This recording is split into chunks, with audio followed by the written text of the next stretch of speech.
Okay, good morning, everyone, and welcome to this new next topic mini series. The next topic in our Life's Big Questions. I've done the normal format of muting everyone, but please do feel free to unmute yourselves if you wish to ask anything or comment. I was asked to discuss the social and cultural and scientific context of rabbinic psak.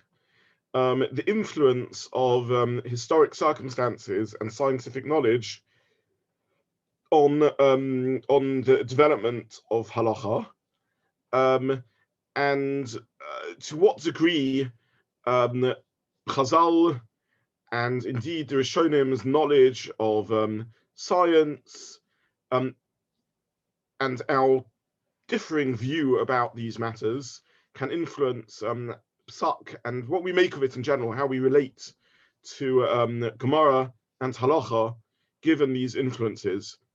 So I think this is a really important topic and one that I'd like to address. I have to confess, given my greater knowledge of science, relatively speaking, than culture, I have there's a little bit of a bias and a slant towards scientific issues rather than cultural issues. So I will try and address both, but I know relatively little about Persian and Babylonian culture, and therefore I'm less able to comment on its possible impact on halacha, whereas science I know a little bit more about, and also the influences are more specific and targeted. So one of the difficulties when one's trying to learn a field, certainly a field which isn't one's own, is working out exactly what the evidence is and working out how specifically it's influenced. And when it comes to culture, it's often very hard to tell what the influence is. The last topic that we did when we were looking at shadim, demons, and belief in demons, it is one example where one can sort of see a fairly discrete and specific cultural interaction. We spoke about the dualism at the time in Persia and Bovel in Iraq, Babylonia. We spoke about Yosef Shiddah, who appears on the inscriptions of clay pots, which we know that Jews and non-Jews were making at the time to ward off evil spirits and the like. So that's a more sort of specific cultural influence. But then I've done my best to read over the years many academic papers that speak about other sorts of influences, like the influence of the Babylonian legal system on Gomorrah and the like. And as a non-historian and a non-professional, it becomes considerably less convincing and harder to really know what to make of these sorts of direct influences and to directly understand a causal chain. In other words, if you find Jews and surrounding non-Jewish culture having a certain attitude, to what degree do we know that one has influenced the other? And to what degree is there a real impact? And it often seems to me, as a non-historian really struggling to make sense of these issues, that sometimes historians have their cake and eat it. So if you find the Gemara taking a very firm stance of position A, and broader Babylonian culture takes position A, then the historian will argue that there's a chain of influence in which broader culture adopting viewpoint A leads to Jewish culture adopting viewpoint A. If, on the other hand, the Gemara takes a very firm stance of B, then they will say this is a counter reaction to the cultural prejudice around, and the Gemara feels a need to take a very strong stance in order to counteract the general broader society. So it's very hard as an amateur attempting to read to really find oneself completely convinced and knowing what to make of the evidence. And then one has other more contentious issues, for example, the role of women and the like, where there's no doubt that in the halachic system, differences are in place between the roles, and there's no doubt that in broader society, there were differences in expectation of roles of men and women. And again, one finds oneself asking oneself, is this a causal chain, or is this just a reflection of two systems reacting in their own ways, coming to very different conclusions about how these differences should be and what they should look like, and nonetheless, there being some overlap. So it's very difficult when studying these topics to really find discrete and specific areas in which, for an intelligent consumer of Torah to know exactly what the evidence is and what to make of it.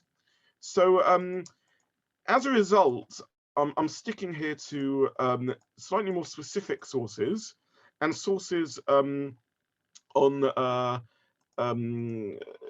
scientific matters more broadly, because these are sort of more discrete, more specific, more narrow and focused, and to me at least slightly easier to measure and make sense of. I will, however, also discuss some other areas of social context of rabbinic Pesach, so that this isn't solely a look at Chazal and science, but this is rather a look at Chazal and the surrounding belief system, of which science will be a more significant part, and other beliefs, simply due to, as I said, my inability to really know exactly how to deal with the sources, looking slightly less at other cultural beliefs. Since the people who asked me this question did mention specifically the role of women, that is something that I will touch upon, and try and share a couple of sources in this. Like someone has posted to me an example around that, and someone else has posted an example around Pesach and some of the Seder ritual, which is built around how things used to be done in those times. So in fact, I'm going to cut and paste and make a note of those so I can come back to the specific examples given. So if anyone has specific topics they would like me to look at in this broader topic, I'm happy to do so. However, at least for today, I'm going to focus on within my comfort zone, which is, as I said, more specific and discrete and digital examples. I want to stress this is not a Torah and science share. I'm not going to be talking about age of the universe and evolution and these sorts of topics. These are really, really important subjects, but that's a different topic. That's the topic of Torah and science. The Torah Shebechsav, the written Torah, so specific things such as about the creation of the world. And current science has a very different message, and that's a different topic. It's one that I discovered, that I discussed extensively several years back in the shul on Wednesday nights. Evolution, age of the universe. It's something I'm happy to look at in much more detail if the Sunday morning group wishes, but that's not today's topic. Today's topic is about Chazal, rabbinic Pesach, and the influence of the broader culture on it, of which science will be an example of that. So these are some things that we're going to look at. And again, I think a couple more people have posted topics. Slavery is one that's come up, which I'll try and cover if given the interest in, if people have specific things that they would like me to speak about. I also want to acknowledge a couple of contemporary writers in this area who have really focused on this.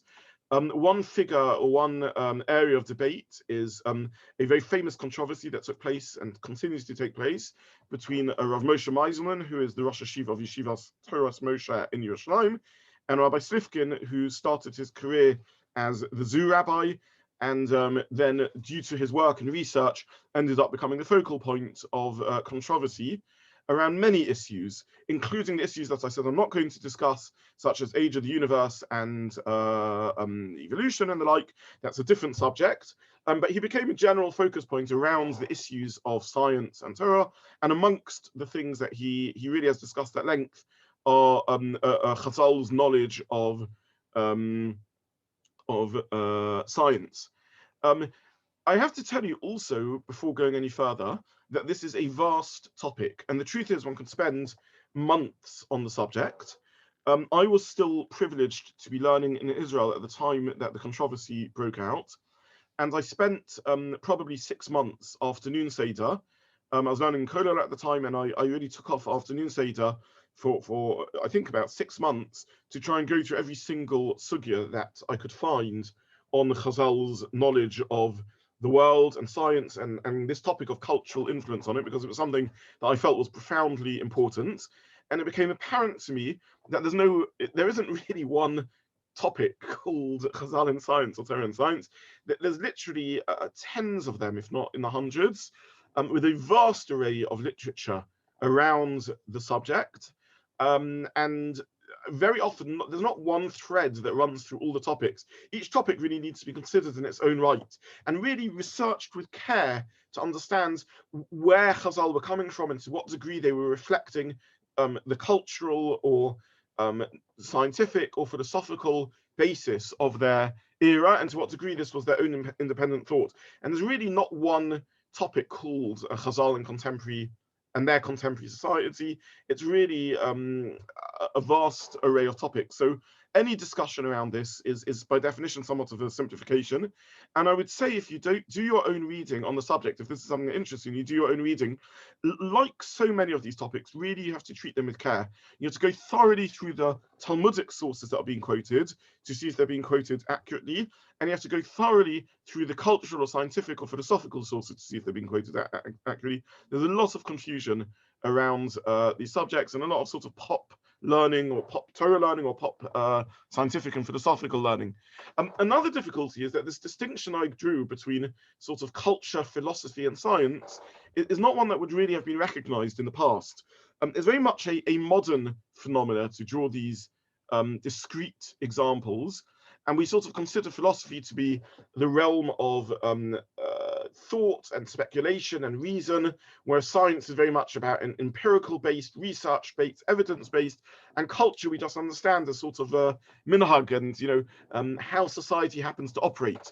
But at the times of Chazal, and let's not forget that they are contemporaneous with the very earliest of Chazal, are contemporaneous with the spread of Greek philosophy. The latest of Chazal are moving towards later antiquity and the rise of Christianity and then Islam. And in that era, these thinkers didn't really think separately necessarily about culture, lifestyle, way of doing things, science, and philosophy. And if you take many of these issues, they wouldn't necessarily have seen empirical-based research as a different way of arriving at the truth than philosophical speculation or mystical meditation. These would have all three been reasonable ways of arriving at knowledge of the universe. And the same scientific philosophical figure who would maybe speculate about the best way to run society and despotic rule versus democracy and distinction between genders or races, would also talk about scientific research about which foods are healthiest and which medical matters work best. And they may use efficiency and result as a way of determining what's medically best. And they may also use reason and speculation. And they may have a theory, well, if a plant looks like a particular organ in the body, then evidently it has medical properties that link to it. So this sort of distinction that we're clumsily drawing between science and culture and philosophy is not really one that was been recognized in the past. So all of these are complications and difficulties around this subject, and really mean that we have to move forward with care. In addition, and this will be the final introductory point that I make for today, we also have to know what's the causal chain of influence. When we see a commonality between what is assumed by the non-Jewish society at the time and the Jewish world at the time, do we really know there's a causal chain of effect? Can we assume that this has influenced a broader culture on Chazal? In Bovel, the Jewish population is a very significant percentage of the broader population. They're a minority, absolutely, but they're a very significant minority, probably in terms of numbers somewhat akin to America today, and the nature of the interaction may be somewhat similar. Until the rise of Islam, there were eras of golden age in Bovel in which there was very good cooperation between the different communities. And just like we understand that Jewish values might inform American culture in a significant way, even though obviously American culture will also inform Jewish American life, similarly, when we're looking at Bovel, we need to be quite careful around these issues. And if a historian would look back at America in 1,000 years' time and say, well, clearly the dominant culture influences the minority culture, not the other way around, and therefore, well, if we find both societies using the word chutzpah, then the chain of causation must be assumed to be one way rather than the other.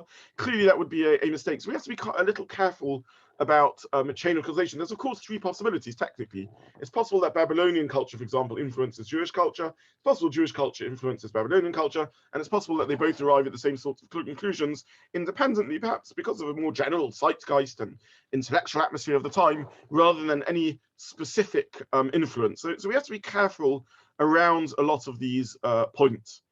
Nonetheless, I think this is an endeavor worth embarking on, with all due caution expressed about modesty, about what we can really know about belief systems in the past, in the very ancient past, when by definition we're very far from that sort of way of viewing life and the world. So that said, let's open our Gemaras and get straight to work and try and look at, I think I'd like, if possible today, just looking at the timing, we'll probably only have a chance to look at one of the sugyas around these matters. And I'm going to try and focus on a couple of the most famous ones and learn them together. So I'm going to be sharing my screen. And we are going to look at one page over here. With thanks to Safaria, we're going to learn a Gemara in Shabbos, Kuf Zayin Amud Beis. So hopefully can someone just give me a nod, someone whose screen is, yeah, excellent. Okay, so the Mishnah is discussing the prohibition of trapping and killing animals on Shabbos. These are two of the Lamates Malachas in the 39 prohibited primary categories of prohibited activities on Shabbos. One prohibition is trapping, the second prohibition is killing. These are part of the sort of manufacturing processes which are forbidden on Shabbos. So in the same way as there's a food manufacturing process which includes sowing and ploughing and harvesting and cooking and cleaning and so on, similarly there is a leather and parchment manufacturing process and a different animal food production process which involves trapping and killing animals. So these are two of the obvious malachas. Now we now have a statement from a brisa. So this is a, oh goodness, sorry. I've just highlighted the keywords. This is the Tanya. So this is at the top of your, hopefully what you can see on your screen. I've just highlighted the words Rabbi Eliezer. It's Tanya, so it's a brisa. A brisa is a Mishnaic era source written in Eretz Yisrael. So we're talking about in the first centuries of the Common Era. The Tanya, Rabbi Eliezer Omer, Hahoreg kina b'Shabbos, Gehoreg gomel b'Shabbos. One who kills a louse on Shabbos, hair lice, a louse found in the hair on Shabbos or over the body if one's very deeply infested. Kahori gomel b'Shabbos, as if one kills a camel on Shabbos. So this is a very vivid and strong way of saying that killing even insects is identical halachically to killing a large animal. Now, the background to this Gemara, which we haven't seen inside, is that this is the opinion of Rabbi Eliezer, but this is a minority opinion because the Chachamim argue on Rabbi Eliezer. Now, the majority consensus view disagrees with Rabbi Eliezer. On this comments Rav Yosef that we shouldn't think that those who disagree with Rabbi Eliezer disagree about all small creatures and all insects. No, that's not the case. The whole argument is only about lice. Why? Well, let's read the Gemara inside. Maskifla Rav Yosef. So hopefully you can see my cursor, in which I'm pointing to the next line in the Gemara, the third line from the top. Said Rabbi Yosef, asked Rabbi Yosef, Ad kan lo peliki Rabbanon alei Rabbi Eliezer. The Rabbanon, the majority, the consensus rabbinic opinion, only argue on Rabbi Eliezer bekina, with a louse. They say when it comes to a louse, there the rabbinic opinion, the majority opinion is that one is exempt for killing lice on Shabbos, de'ena paravrava, because they do not procreate, they do not reproduce in the normal manner through union of male and female. Al shashkotzim u'motzim, but other creatures, the porin v'rovin lo peligi, who reproduce in a normal manner of a parent giving birth to a child, whether through mammalian type birth or through laying an egg. In that case, lo peligi, they wouldn't argue that you are chayiv on Shabbos. So what the Gemara has established so far is two facts. One a halachic fact and one a scientific fact. The The halachic fact is that for reasons which we're not going to go into today, the malacha, the prohibited activity of killing animal life on Shabbos, only refers to animals which procreate in a normal manner, but not to lice which don't procreate in the normal manner. Now, how do they procreate? The answer is this reflects a belief that they procreate through spontaneous generation, meaning they just come into existence from perhaps the sweat or dirt on a human body, rather than through a parent-child lineage. Why would one arrive at such a belief? Because one sees life forms spontaneously generating. So, for example, I can put my raw fish, I can catch a fish, open it up, clean it and inspect it, and note that there's nothing inside it. There's no living creatures inside it. It's a completely clean fish. I then put it away in a bag, and I don't have a fridge or a freezer. I put it away in a cool place to the best of my ability to preserve it. I come back 3 days later, open up the fish flesh again, and inside I see maggots or the like crawling around. Now, where on earth did they come from? The answer must be, so goes the theory of spontaneous generation, that somehow they are generated spontaneously from nowhere, from within the fish itself. Evidently, part of the property of fish flesh and part of the property of sweat on the human being or dirt on a human being is it can give rise to life. So goes the theory of spontaneous generation. Now, nowadays, as you will be aware, we don't believe in this. Nowadays, we have a different explanation of this phenomena, which is that in the fish flesh are very small insect eggs, invisible to the naked eye, and therefore I inspect my fish when I first catch it, and I see it free of animal life. I seal it in a completely sealed bag. Nothing could have gotten in the meantime, and nonetheless, 3 days later, there's animals crawling all over it. Where do they come from? Not from spontaneous generation. Indeed, these insects procreate like other creatures. They do, of course, come from eggs. Nonetheless, these eggs are invisible to the naked eye, and therefore it appears as if these spontaneously generated. Now, let's have a look at the continuation of the Gemara. And hopefully you've seen that. I'll scroll down.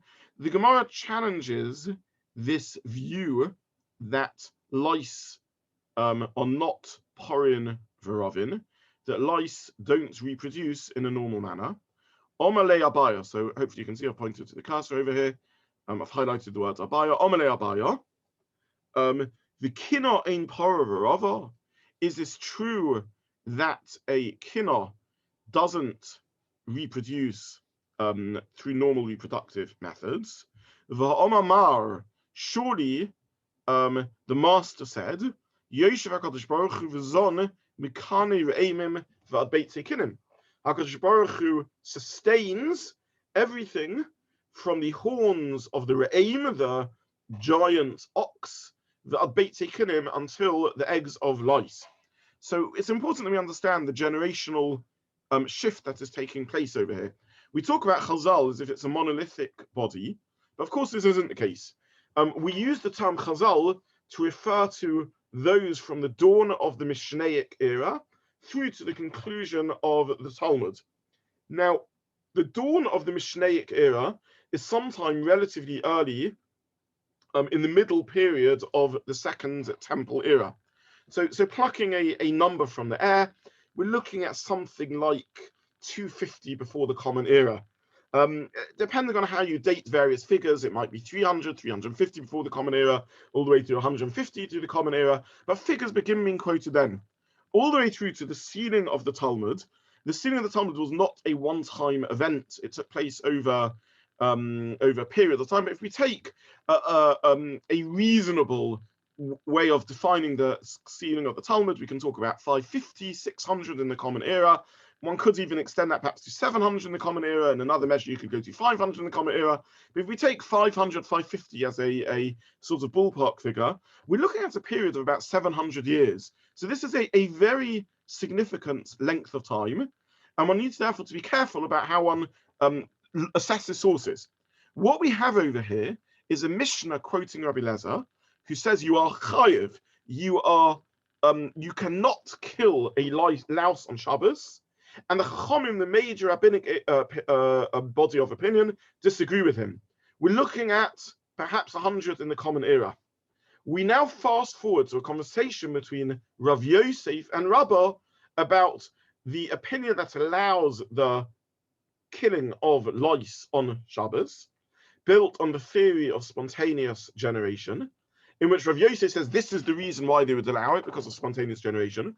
We don't know that from the primary source. We don't know that that is the reason for those who allowed the killing, but this is what Rav Yosef and Amora says. We're now dealing in the Gemara era, so we're looking at somewhere around 400 in the Common Era, so several hundred years after Rabbi Lezer first said the statement.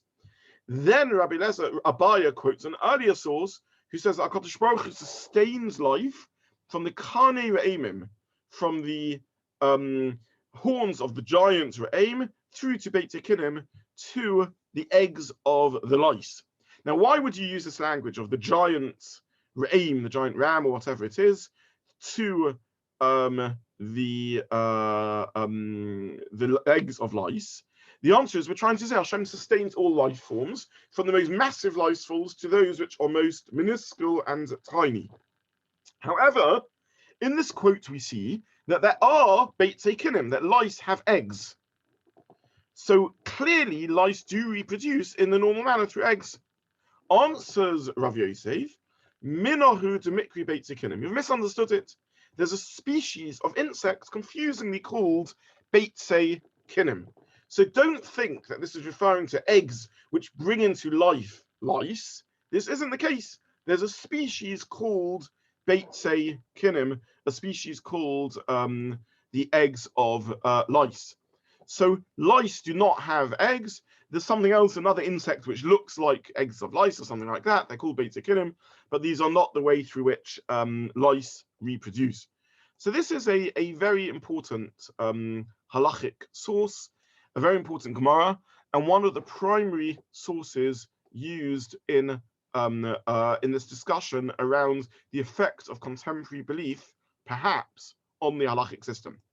So what are we meant to make of all of this? What we've seen is a psak halacha around one of the most important areas of halacha, Shabbos, breaking Shabbos, and an opinion in the Gemara that allows the killing of lice on Shabbos, or at least says one's not chayiv, one isn't, it's not a Torah prohibition of killing lice on Shabbos, since lice do not reproduce through Piria Verivia, since they don't reproduce through normal reproduction.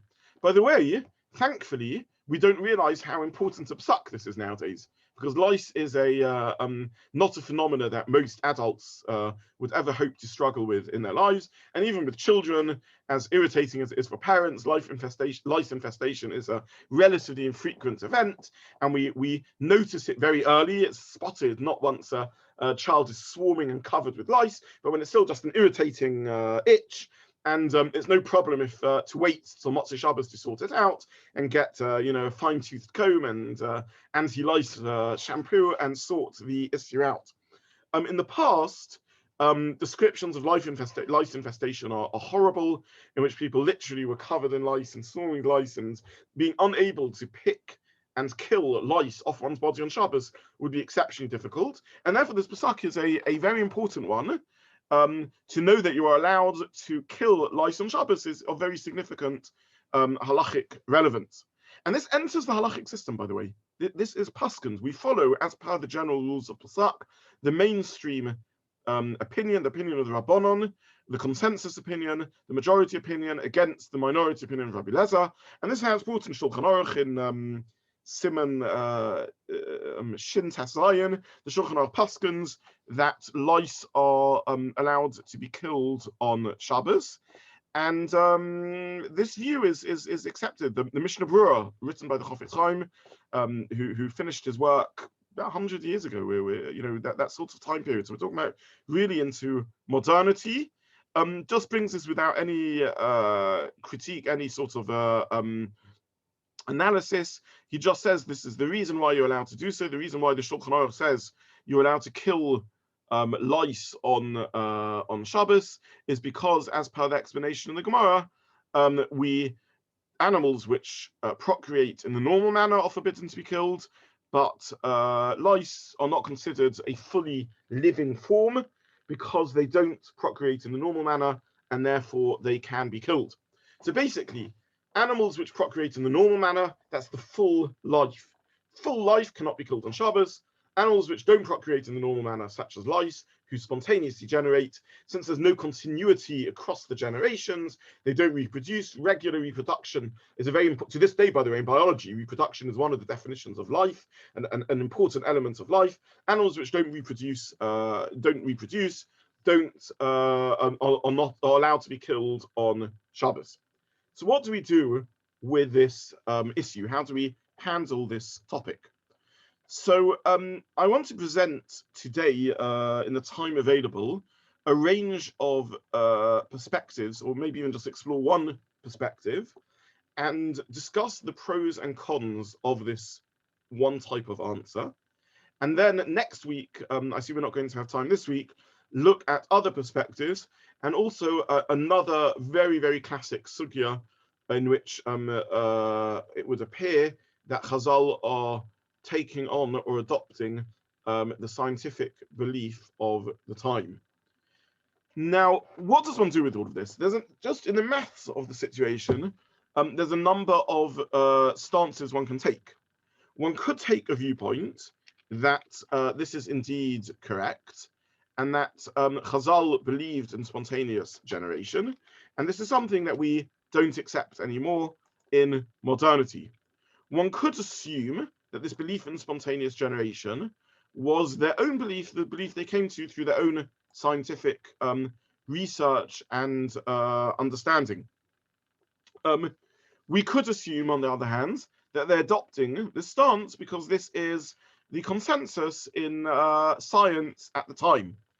Indeed, if you study early Greek philosophers, and I'm talking here about probably 500 plus years before Rabbi Lezer made his statement that you cannot kill lice on Shabbos, and the Rabbanon made their statement that you can. So we're talking about probably 500 for the Common Era. This is a very common belief in Greek philosophy. It predates Aristotle by a long time, but certainly Aristotle also assumed this. He assumes that there are many creatures for whom spontaneous generation is the way that they reproduce. So this is a very widely held belief at the time, and therefore the second perspective will be they're adopting the current scientific belief at the time. Now, if we adopt this stance, do we need to worry about the fact that they did so? How are we meant to process this idea that they got something so badly wrong if that's the approach we take?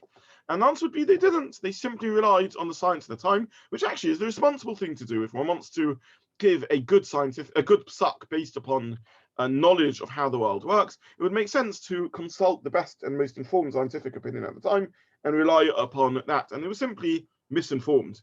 Someone has posted to me in the group, what did HaKadosh Baruch Hu tell Moshe about lice on Har Sinai?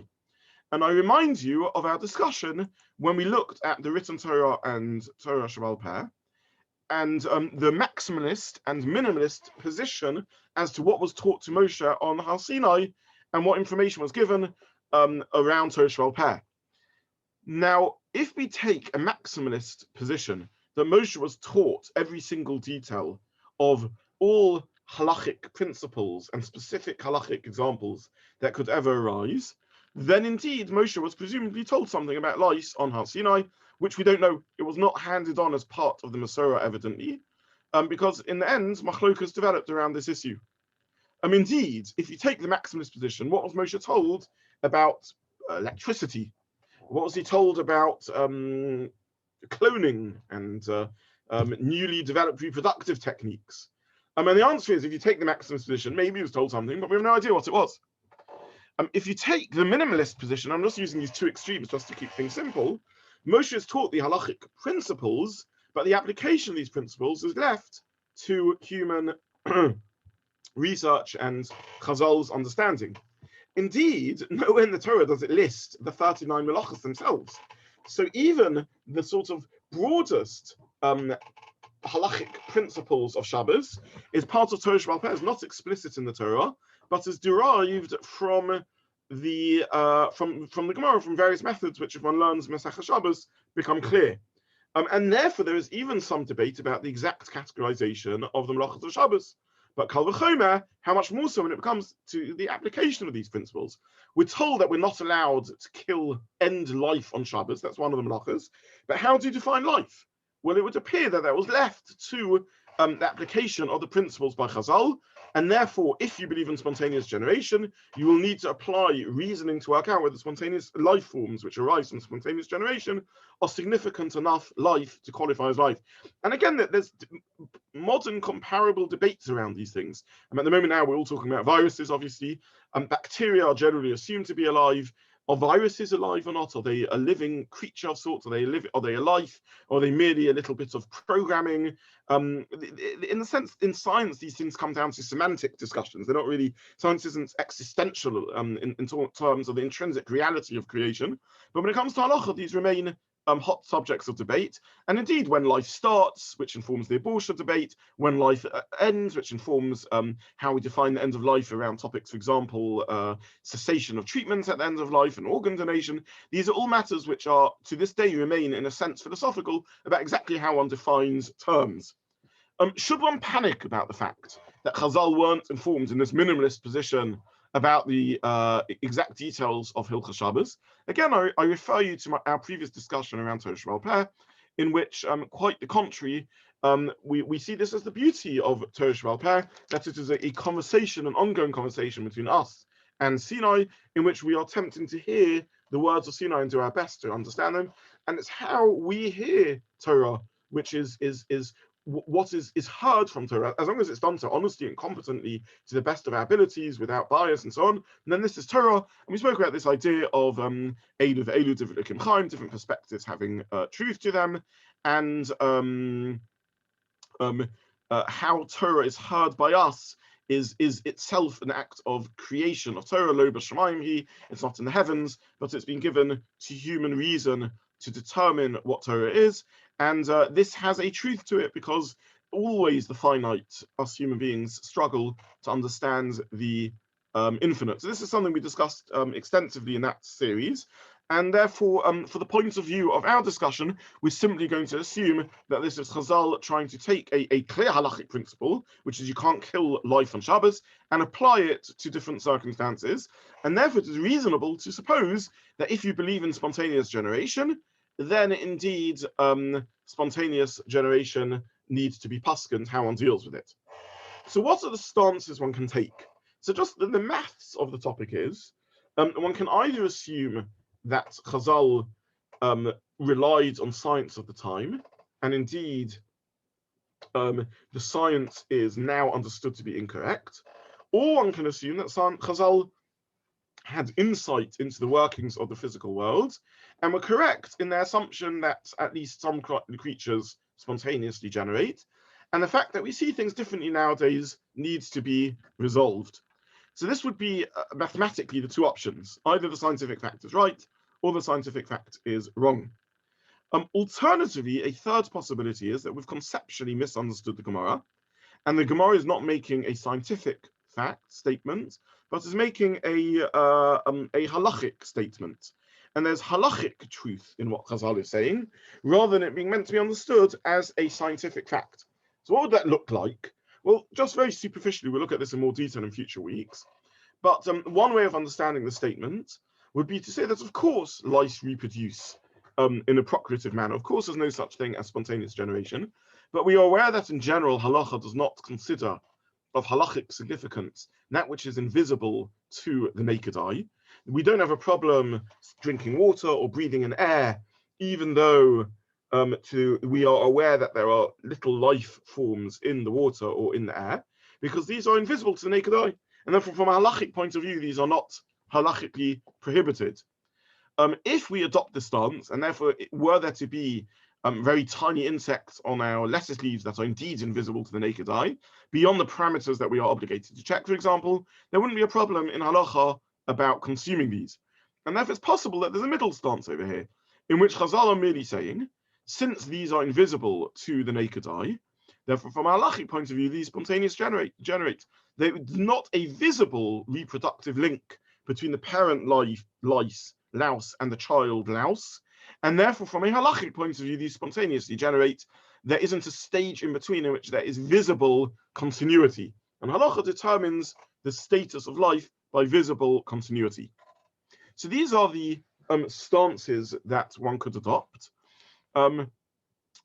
Stance number one, Chazal got the science right, current science is wrong. Stance number two is Chazal got the science wrong, current science is right. And position number three is we need to review and be sure that we've really understood Chazal correctly.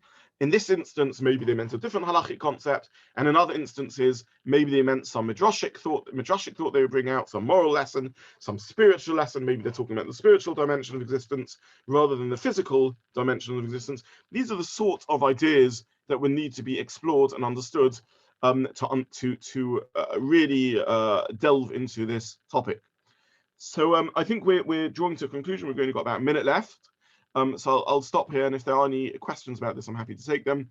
Otherwise, please go next week. We'll look at further exploration of this and another scientific topic. And then I'll try and give several cultural examples to the best of my ability with all the provisos I gave about limitations of understanding history. So any questions, I'm happy to take them. Otherwise, we'll stop for today. I have one question, Rabbi, which is, if we're going to is the stance that because the eggs are invisible, that's what Chazal might have meant. That doesn't really seem to fit in with the debate of the Gemara, which was whether Beit Sekenim exist rather than whether they're visible. You're correct. When we look at this in more detail, we'll have to see whether any one of these three stances are viable. For now, I'm just sort of laying out the mathematics of it, right, which is these are the three routes we could go. And I just use this as a relatively short example of the sort of attempt that might be made. I mean, the truth is, Beit Sekenim are not invisible, and they are nits, right? So, and a parent who has the misfortune of having to deal with lice in their getah sees nits, which are the emptied shell of Beit Sekenim. So if we are going to go that route, we'd have to say something a little more subtle and profound in order to address it. But these are basically the outline of the three approaches that are taken by Jewish thinkers in addressing this topic. Why do we use magnifying glasses to check estrogen? This is a little off topic, but very briefly, you're correct. One shouldn't use them. All one with an estrog one is absolutely only concerned with that which is visible to the naked eye, and perhaps even more than that, that which is easily visible to the naked eye for technical halakhic reasons I'm not going to go into. The only reason for using a magnifying glass for checking estrogen, and I do use one, anyone who's got an estrog from me sees me using one, is simply to be easier on my eyes. It just saves time when one's trying to look at an estrog. If you use a magnifying glass, you can very quickly see what you're looking at, and it just makes it speedier and quicker. And also sometimes you can see, for example, that what you may have an estrog with a very large black spot on it, which could be halachically problematic. You look at it through the glass and you can see it's dirt, for example. So a magnifying glass is just a tool for seeing a little clearer. But in halachic terms, you're absolutely right. It shouldn't be misused in that way. It simply helps one see better what one's seeing. Is one seeing a spot? Is one seeing a bit of dirt? Is one seeing a hole in the estrog or something like that? Okay, I wish everyone a good day. As always, thank you so much for joining, and looking forward to seeing you again next week. Thank you.